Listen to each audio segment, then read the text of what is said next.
Before I begin this video tutorial, I would recommend that you review the adding and subtracting fractions video if you are not already sure how to add and subtract fractions.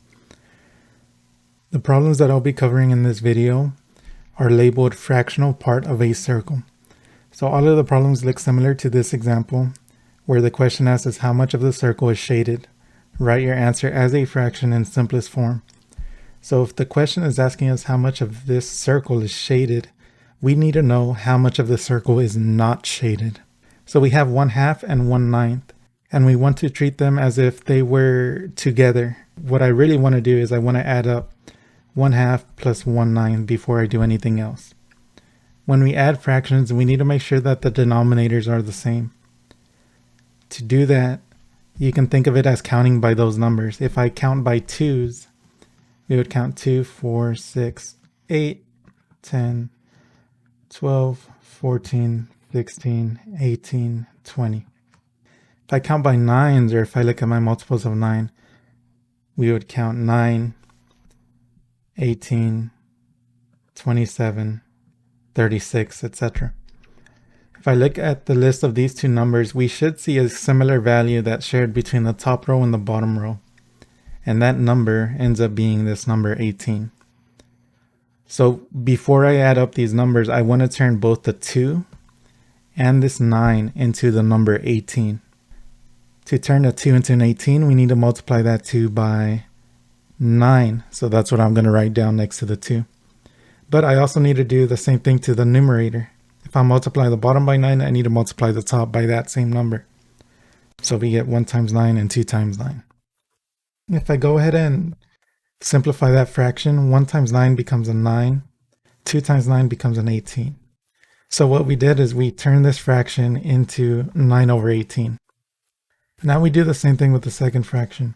We want to turn the 9 into an 18, and we do that by multiplying it by 2. So we multiply 9 by 2, and we multiply the top by 2 as well. 1 times 2 gives us 2, 9 times 2 gives us 18. So that fraction becomes 2 over 18, and we can go ahead and add these numbers together. So when we add these numbers together, or when we add the fractions together, we're really adding up the numerators. So 9 plus 2 gives me 11. And that 18, this common denominator, it stays the same. So we're left with 11 over 18. From here, there's two ways to complete the problem.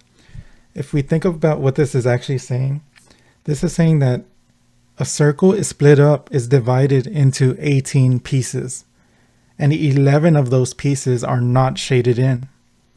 So if the circle consists of 18 entire pieces and 11 of them are not shaded in, how many of them are shaded in? That would be 7 pieces. More specifically, it would be 7 out of 18 pieces that would be shaded. So that's just one way of thinking of this problem logically after we add up these two fractions, is how many of the pieces of circles are left. 11 out of 18 are not shaded in. That means that there should be 7 more that are shaded in to complete an entire circle. So this would be the answer if we did it that way.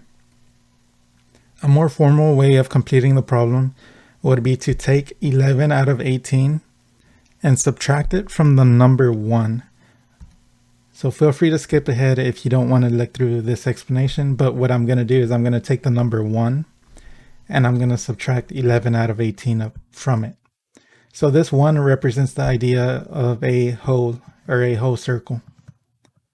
So if we have a whole circle and we subtract this unshaded region, which is 11 out of 18, we should end up with the shaded region. Now to do this, we need to turn the 1 into a fraction. So instead of a 1, I want to turn that 1 into an 18 over 18. And the idea is 18 divided by 18 is still the number 1, because 18 divided by 18 is 1. But now it's in the form of a fraction. And we can subtract this by 11 over 18. 18 minus 11 gives me 7 out of 18, which is the answer that we previously had. So regardless of which way you do it, you should end up with this correct answer.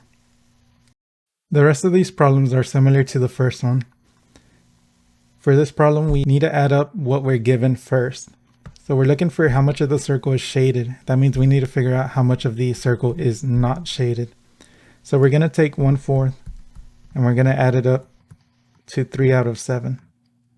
To actually add up the fractions, we need to make sure that the denominator is the same. So I'm going to count by 4s. 4, 8, 12, 16, 20, 24, and 28. Then I'm going to count by 7s. So 7, 14, 21, 28, 35. So these two sets of multiples, the multiples of 4 and multiples of 7, they should share a common number, and that number ends up being 28. So what I want to do is I want to turn both the 4 and the 7 into the number 28. To turn a 4 into a 28, we can multiply it by a number, and that number would be 7. So 4 times 7 gives me 28. And what I do to the denominator, I need to do to the numerator. So I'm going to multiply the 1 by 7 as well. So I'm going to go ahead and rewrite this fraction. 1 times 7 is 7, and 4 times 7 is 28. For the second fraction, I also need to turn this 7 into these 28. And I do that by multiplying it by 4. So you multiply the bottom and the top of this fraction by 4. 3 times 4 gives me 12, so I rewrite that as a 12. 7 times 4 gives me 28. And these two fractions are being added. So we add up these two fractions and we end up getting 19 out of 28. We can imagine that this circle is split up into 28 pieces. 19 of those pieces are not shaded in. So how many of those pieces are shaded in if there's a total of 28 pieces? You can think of this as 28 minus 19, and that answer would be 9. So it turns out that 9 out of those 28 pieces are shaded. 9 over 28 cannot be simplified, so this would be our final answer. Just like the other questions in this tutorial, this problem wants me to find how much of the circle is shaded. So if they're looking for how much of the circle is shaded, we need to figure out how much of the circle is not shaded. So we're going to take these two fractions and add them together. We're going to take the unshaded area, which is 2 over 5, and add it to the other unshaded area of 1 over 2. To be able to add fractions, we need to make sure the denominators are the same. So the common denominator between 2 and 5 would be a 10. In other words, if I count by 2's, 2, 4, 6, 8, 10. And if I were to count by 5's, 5, 10, 15, 20, then these two numbers would share a 10. That would be the lowest common multiple between 2 and 5. So I need to turn the 5 into a 10, and I do that by multiplying it by 2. So I take the numerator and I also multiply it by 2. 2 times 2 gives me a 4, and 5 times 2 gives me a 10. So we turn the fraction of 2 over 5 into 4 over 10. Now I'm going to look at the other fraction and turn this 2 into a 10.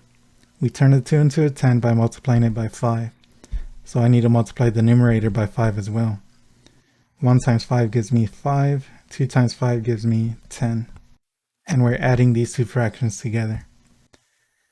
When we add up these fractions, we end up getting 9 over 10. In terms of our circle, we can imagine that the circle is divided into 10 sections, and 9 out of those 10 sections are not shaded in.